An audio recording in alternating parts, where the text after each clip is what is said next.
Olá, sejam bem-vindos, apoiadores Brasil. Sou o professor de História João Carlos. Hoje nós vamos falar de um tema interessante, que é a origem dos regimes totalitários. Nós temos que lembrar que a Revolução Francesa é um acontecimento histórico que marcou o início dos regimes totalitários. Ah, mas como assim, professor? A Revolução Francesa? Ah, não é possível. Sim, é possível. Por quê? Porque foi durante a Revolução Francesa que, em nome de ideais nobres como liberdade, igualdade e fraternidade, é que se cometeram todos os tipos de atrocidades. A Revolução Francesa é dividida em 3 períodos. O período da Assembleia Nacional, na qual jacobinos e girondinos eles debatem uma nova Constituição para a França, né? Depois que eles depõem os poderes do rei Luís XVI, e há uma supremacia girondina. Os girondinos eles se sentavam à direita da mesa diretora da Assembleia Nacional e eles eram mais moderados. Eles achavam que transformar a França numa monarquia constitucional e fazer com que a França fosse liberal já era uma conquista da Revolução. Porém, o grupo oposto, os jacobinos, que se sentavam à esquerda da mesa diretora, por isso a origem de partidos de direita e de esquerda, eles queriam o aprofundamento da revolução, ou seja, ir até as últimas consequências. Mas como assim? Para eles, ir até as últimas consequências não significava apenas destituir o rei dos seus poderes totais. Eles queriam também fazer com que tivesse uma vingança com as classes do clero e da monarquia, ou seja, a nobreza. Então, era preciso pilhar, destruir, arrasar com tudo que representasse o poder monárquico e nobre e o poder da Igreja Católica naquele período. Então, os jacobinos, durante o segundo período da Constituição Francesa, que eles vão dar um golpe na Assembleia Nacional e vão dominar o contexto político da Revolução, iniciando a Convenção Nacional, a Convenção Jacobina.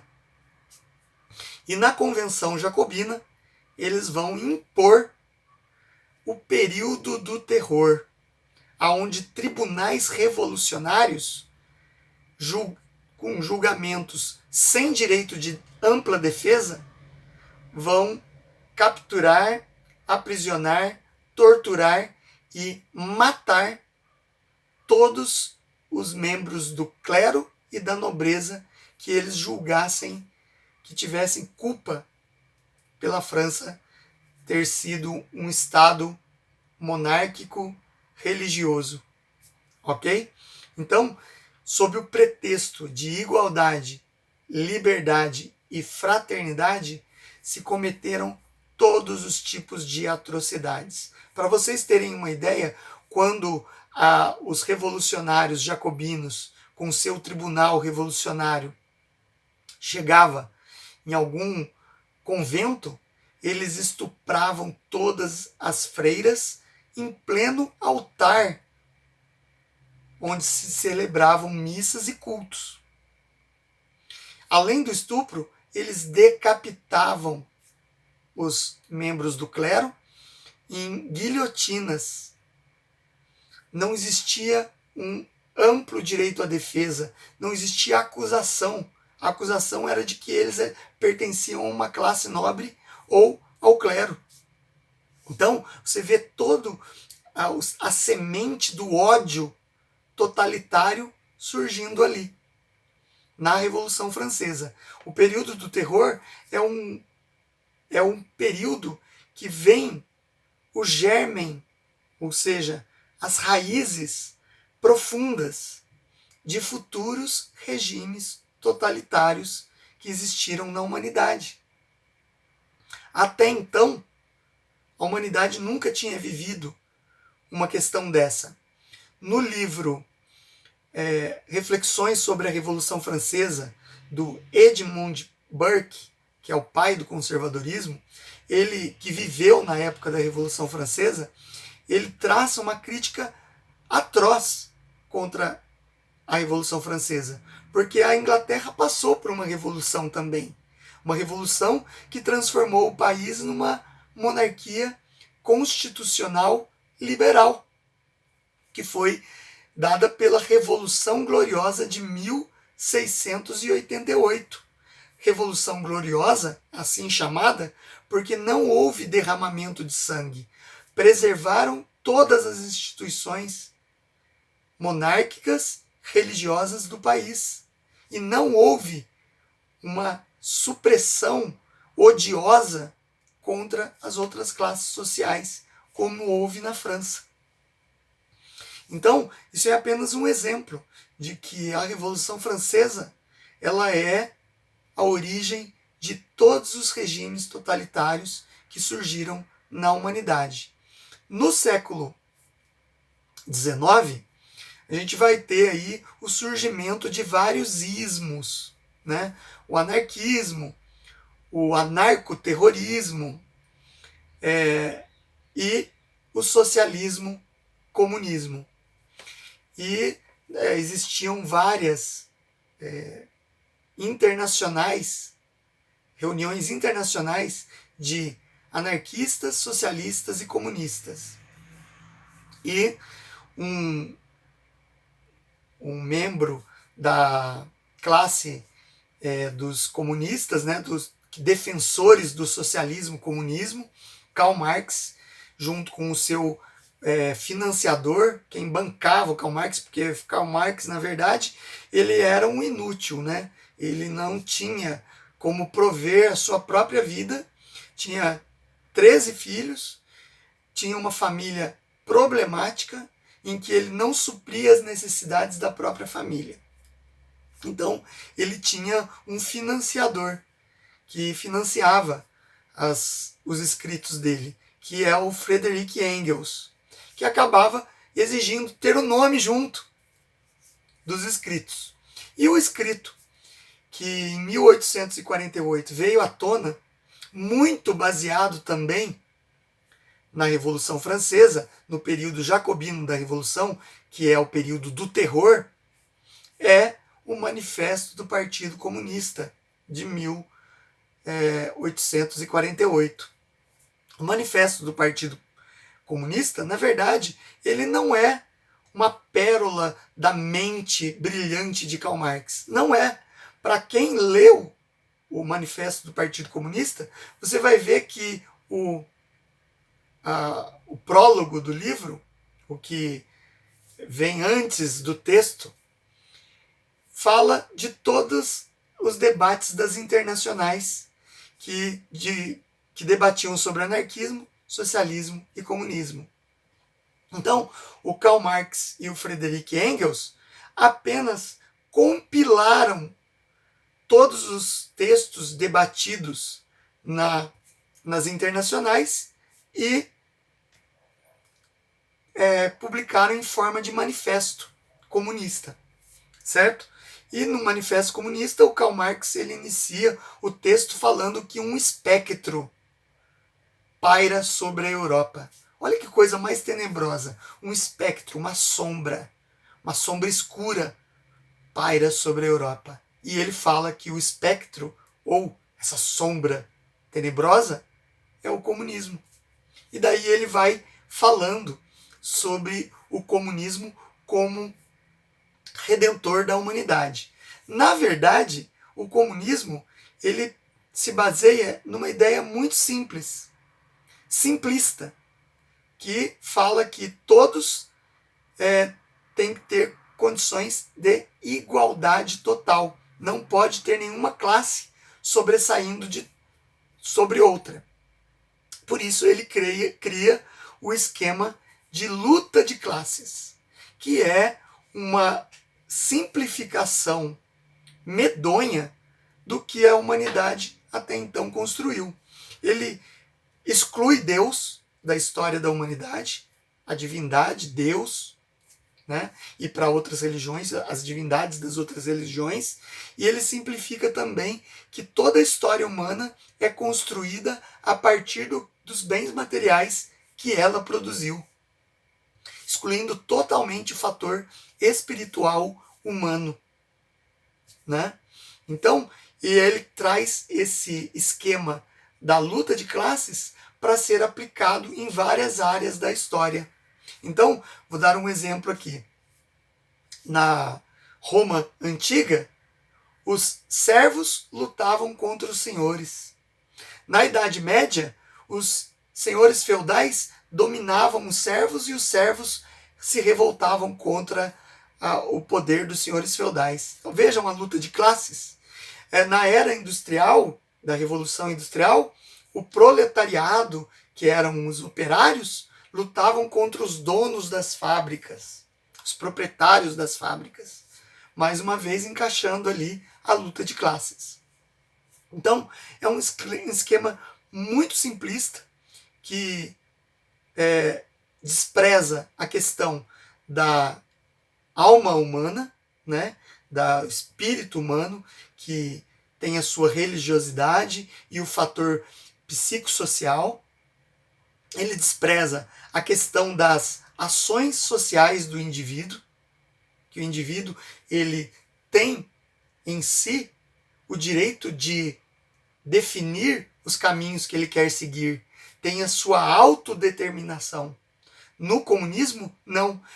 O indivíduo ele é membro de um grupo fechado que não pode buscar as suas aspirações individuais. Ele tem que ser membro obrigatório do coletivo. Apenas trabalhar para manter aquele esquema de massificação de classe. E nunca lutar pelos seus próprios, suas próprias ambições, suas próprias liberdades e seu próprio sonho. O Manifesto do Partido Comunista deixa bem claro que liberdade não existe em sistema socialista comunista, porque você é controlado pelo Estado, no caso do socialismo, é tudo pelo Estado, nada fora do Estado. Então você não tem uma liberdade de empreender de forma privada, certo? E assim, o comunismo, quando ele passa pelo estágio do socialismo e atinge o comunismo, que nunca se atingiu na humanidade, mas nós usamos o termo comunismo, tá? O termo comunismo, porque é o fim que eles pretendem chegar, né? O socialismo é um estágio do comunismo. Porém, nunca se atingiu, por ser totalmente utópico e inviável. Vai contra o espírito humano de querer crescer, de querer se desenvolver, de querer triunfar nesta vida. Certo? Ele limita o ser humano a uma peça ignóbil de um sistema opressor e controlador da massa coletiva. Isso empobrece a humanidade. Mais tarde, no século XX, nós teremos a Revolução Russa e depois a Revolução Chinesa, que vão implantar o regime comunista em seus países. Notem que na década de 1920 também surgem outros regimes totalitários. Só que não de caráter comunista, porque o comunismo é totalitário. É tudo pelo Estado, nada fora do Estado.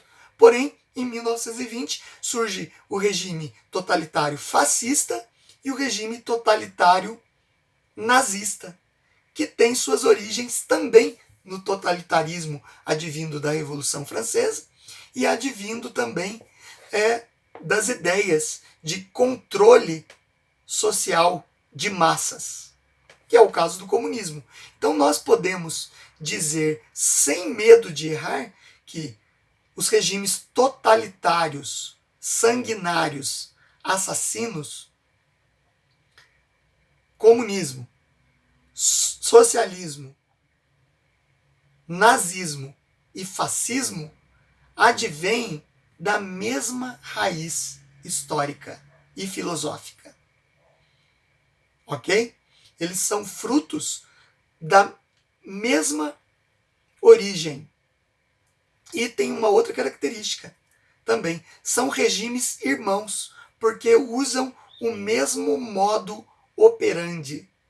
Ou seja, o socialismo, o comunismo, o fascismo e o nazismo, além de conglomerar tudo controlado pelo Estado, nada fora do Estado e tudo pelo Estado, ele também persegue, destrói todos e tudo que for contra o Estado, aquela casta dominante que controla o Estado.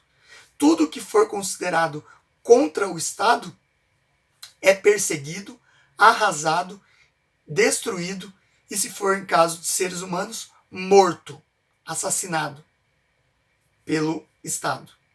Então vocês veem que os regimes totalitários, eles advêm da mesma origem histórica, filosófica. O nazifascismo, no caso do nazismo, ele tem uma característica da perseguição a raças consideradas inferiores por eles, que é a teoria da raça pura, a eugenia nazista, né? Porém, nos regimes comunistas soviético e chinês, eles perseguem e massacram em campos de trabalho forçado etnias consideradas inferiores dentro do seu território. Eles criam uma forma de trabalho escravo em campos de trabalho forçado dessas etnias e levam ao extermínio dessas etnias. Então, fica bem evidente que o comunismo, assim como o nazifascismo, tem a mesma forma de eliminação de raças, de etnias consideradas inferiores por eles. Existe uma farta documentação, para quem tem interesse em procurar, falando da perseguição às etnias na China atual, em pleno século XXI, as etnias, algumas etnias no interior da China são fechadas em campos de trabalho forçadas, em campos de reeducação, na qual vão tentar impor ao comunismo, a ideologia maléfica, a ideologia assassina do comunismo na mente deles, e para quem não aceitar, é perseguido, trancafiado, torturado e morto pelo regime comunista chinês. Não fica de fora o regime comunista da Coreia do Norte, que é um comunismo fantoche da China, e no comunismo soviético, que durou até 1991, declaradamente como República Comunista Soviética, e depois de 1991, hoje a Rússia ela mantém uma ideia de comunismo disfarçado, ok? Então eu vou ficando por aqui, fica essa reflexão para vocês, a origem de todos os totalitarismos e a semelhança entre os regimes totalitários socialista, comunista, nazista e fascista. Ok? Deixo meu grande abraço aqui para vocês, fiquem com Deus e até o próximo vídeo. Muito obrigado.